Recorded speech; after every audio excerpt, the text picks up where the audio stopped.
My name is Arvind Swaminathan. I was born in 1941 in a place called Mandalay, which is now in Myanmar or Burma as it was then. I was educated both in India and in the UK. I did get a degree in agriculture in the UK, and I also spent about 4 years working on different farms in the UK to get practical hands on experience. Now, that meant both crop husbandry as well as livestock production, both with dairy cattle, even pigs, and beekeeping. Now, when I did come back in the year 1968, then I did a short term contract with somebody, after which I spent 2 years working at the Ford Foundation on the rice production part of uh, whatever was happening in this country, because we were very short on food grain production then. After which I spent a year working with a company which made fertilizers, it's a chemical company, who also had a scheme going with one of the banks to provide credit to farmers and fertilizers and practical expertise so that when the crop came in, the banks could recover their loans. Then I spent a little while by myself and I started working at the National Dairy Development Board, where I spent 15 years. It was a very frustrating experience because there were so many things that were happening which should not have happened, things which should not, with people who knew nothing about it, were the people who were considered the gods of the industry, which is something I could never understand. But then that happens very commonly in India. People who know nothing about a subject are treated as gods. So, what can I say? Since then, I have written two books. One is called the New World with a question mark, because it doesn't look very new. It's the same old wine in a new bottle. The other book is on based on my experiences, work experience, and so on in India, and that is it's called the Great Agricultural Hoax. Now, this one highlights the silly things which I've come across, which I hoped I could correct, but obviously I couldn't because it was so deeply entrenched. Now, this is the biggest problem I faced in India. Beliefs which go back maybe a long time, maybe 4, 5, 6, 10 generations, which people are just not willing to let go of.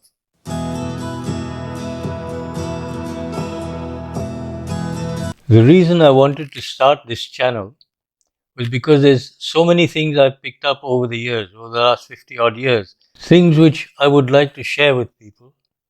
I'm hoping somewhere it'll ring a bell, which will make everybody think a little. Have we been doing things right? Do you think it could have changed? Should it have been slightly different? Now, for instance, the New World Order. I mean, I have been aware, certainly since my Ford Foundation days, that there is an undercurrent somewhere where a puppet master, seems to be pulling the strings and the rest of the world just jumps or knee jerk. Now, I know most people don't even think about this. And you can't unless you start backtracking to see where is the original source. How shall I put it, until one really wants to look and try and find the source of the Nile. Now, it all comes back to this that maybe there are a few families who would like to play God and do everything and make us do everything as per their wishes or their desires. Now, it's difficult for people to understand this because it's such a huge project which has been going on for almost 200 years. And it is that secrecy which they have employed and enforced that ensures that nobody really knows about it. Now, thanks to the internet and such things, people have begun to ask questions and begun to suspect. So, they're now beginning to sort of step up the pace. Now, the other book, The Agricultural Hoax, well, I call it a hoax because what should have been happening has not been happening. The whole problem is farmers are being fed wrong information. I had a shock when I realized this and discovered this, that farmers seem to know a great deal more than we gave them credit for, which is why they ignored much of the advice given by a lot of research people. And they ignored it for a good reason, because research people were concerned only with pure research. They weren't concerned with the marketplace, which they knew nothing about. What they pushed out, eventually, the farmers themselves found that it made them lose money or lower their income if they followed what the research people told them, which is not what was supposed to be happening. Now, these are the things I would like to get across to people, and I'm hoping that enough people will become interested in what I have to say. I would like to start things proceeding with this channel with just one thing, which is it affects everybody, almost or just about every household, except the very, very poor households. That is, milk prices. Why are they so high in this country?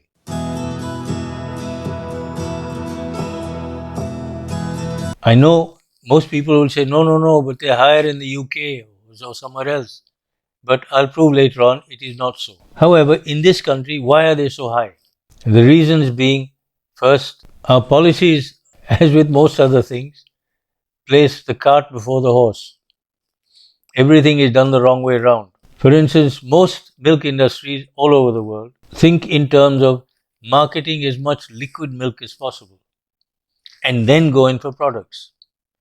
Here, we have placed much more emphasis on products and products first and then liquid marketing. Now, the result is we put in so much in the way of overheads in plant and machinery and all sorts of other things like this that very little has been spared in terms of thought on how do we get liquid milk to people at an affordable price. Milk is very, very price sensitive. A 2 rupee increase in milk prices will have a very drastic effect on liquid milk sales, as they found in Mumbai years and years ago.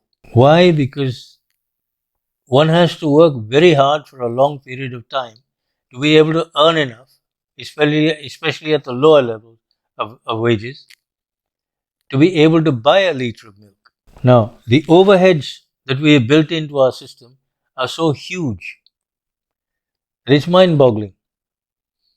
There are plants which have been put up which work 1, 2, or 3 months in the year, which doesn't make any sense at all. Anywhere else in the world, they would never have been put up. For the simple reason, their basic thumb rule is if you cannot find raw material to operate a plant for 300 days in the year, don't put it up. It is not economical, it doesn't make sense.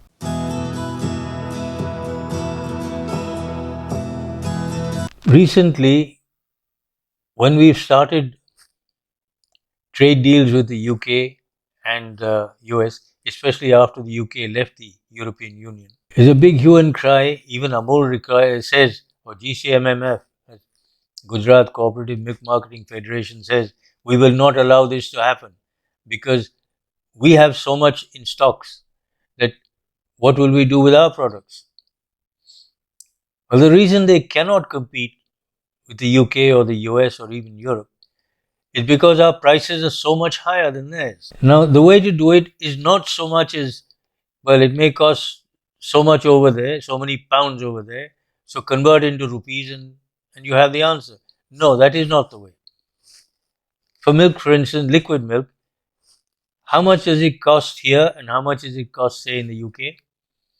How long does the lowest paid worker in India have to work to buy that liter of milk? And compare that with how long does the man in England or the UK have to work to buy 1 liter of milk? Now, the answer to that, a quick calculation will tell us. In the UK, for instance, the price of milk is about 29 pence per liter, which in our currency works out to about 30 rupees. Now, to earn that 30 pence, the man has to work a total of about 3 minutes because the minimum wage there in the UK is something like 6.3 euros per hour. In India, the minimum wage for the lowest paid section is 178 rupees per day, which works out to something like 22 rupees per hour. This, by the way, is for an 8-hour day, 178 rupees. Now, with milk prices at about 42 rupees a litre for 3% fat milk, The man has to work in this country almost 2 hours to get that 1 liter of milk, which makes milk almost 40 times more expensive in India than it is in the UK. Now, do you understand why we cannot compete with them? Now, add to that, this man on the lowest or the lower echelons of the wage scale, he just cannot afford to buy milk because he needs bulk, things like rice and lentils and so on for his proteins. Where does he find spare money to get milk from? And yet that milk is needed for his children, for their brain development. Why do I say brain development?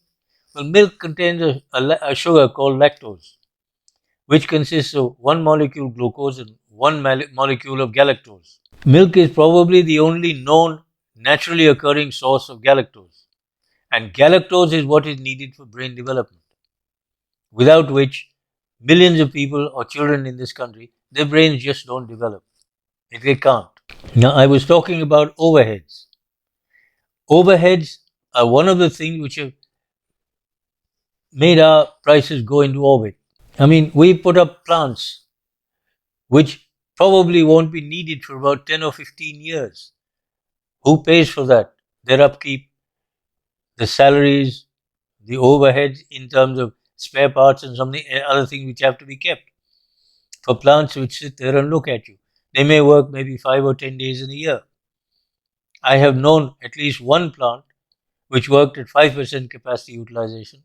I have known it of one plant which never worked because it's in such a silly place. Added to that, our basic policy of going in for products rather than liquid sales has ensured that we go on putting plants in places where they may not even be needed, simply because A, there may be a liquid demand, not directly for drinking purposes or tea or coffee, but for making milk-based sweets, which again is a huge market in this country, which doesn't exist in most other parts of the world. Added to that, our local production patterns have been destroyed totally because all we've done is replace our model with the European or the American model. We put up huge, great cattle feed plants, totally ignoring locally existing cattle feed chains, which would have been much cheaper. Also, the animals were brought up on those ingredients. Why were they being discontinued totally? Now, one of the things was that these cattle feed plants were based on the fact that you could get molasses and include that in the cattle feed ration. It was claimed to be the cheapest source of carbohydrates. Yes, it may be. But to accommodate that, every milk union in every district where you put up these cattle feed plants, they were lumbered with 35 or almost 40 lakh rupees worth of overheads in terms of money to be repaid or loans to be repaid, interest to be paid, and so on. And the high paid people who had to be employed to look after those plants. When a whole host of smaller plants could have been used just as effectively, all you needed to do was send villages or village cooperatives ingredients, telling them what to mix and how much, and that's it. They could have done the job. To tell me, for instance, that how could they be trained to do all this? Well, if they can learn how to do fact testing, keeping records, payment every day, twice every day, not every day, but twice every day. Why couldn't they have learned this? How so many parts of this, so much of this, and so much of this? Mix it together, and you've got your standard ration. They could easily have done this with at about 1/10 the overheads. Now, the overheads is something which most people have never understood. For instance, in the UK, as early as the late 50s and early to mid 60s, people had started milling and mixing their own rations. Why? There's a very good reason.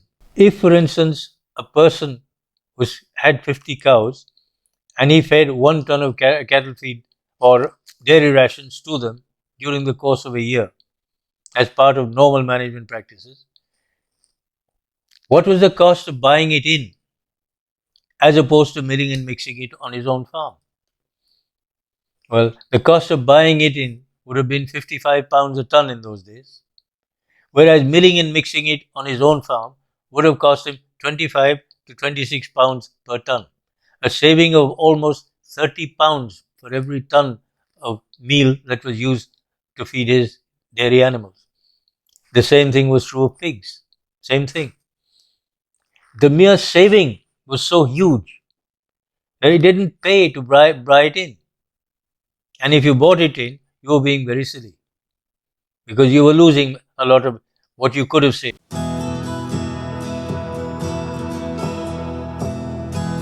How can we even begin to think of reducing prices? Well, first of all, take a serious look at the overheads.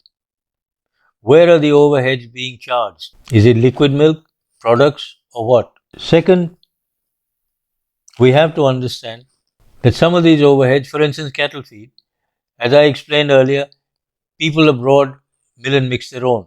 Why? It is cheaper. Why is it cheaper? The amount they spend on buying their own milling and mixing unit pays for itself or is saved within 3 to 4 months. After that, whatever they save is pure profit. Now, it's a very, very easy and quick way of reducing overhead substantially. Molasses may be very cheap, but the overheads they build into the system make it and the product very much more expensive. This should be looked at seriously. Now, the second thing is, where buffaloes are used, everyone seems to think that you can't get out of this trap because they are supposed to be seasonal breeders. Why? Who says so? I have particularly seen records from certain AI, artificial insemination, or AI centers, that they get AI calls for artificial insemination of buffaloes 12 months of the year. That suggests to me that they will breed any time of year, provided they're looked after properly.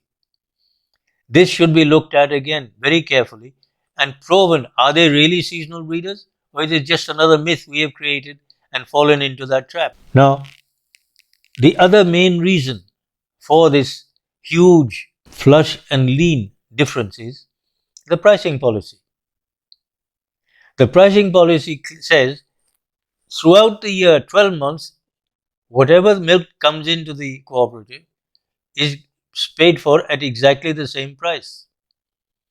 If that is the case, why should the producer get his animals to produce milk in the summer?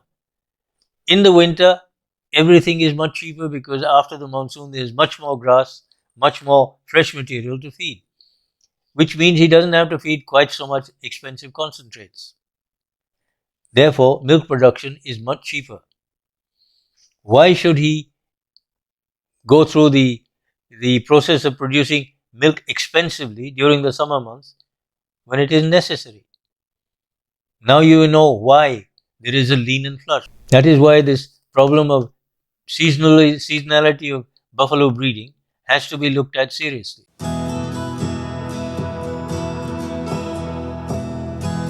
I hope you enjoyed what we discussed in this particular video. If you enjoyed it, liked it, please press the bell icon and subscribe to my channel, Reality Check with Arvind Swaminathan. And hopefully we'll meet again next week. Bye.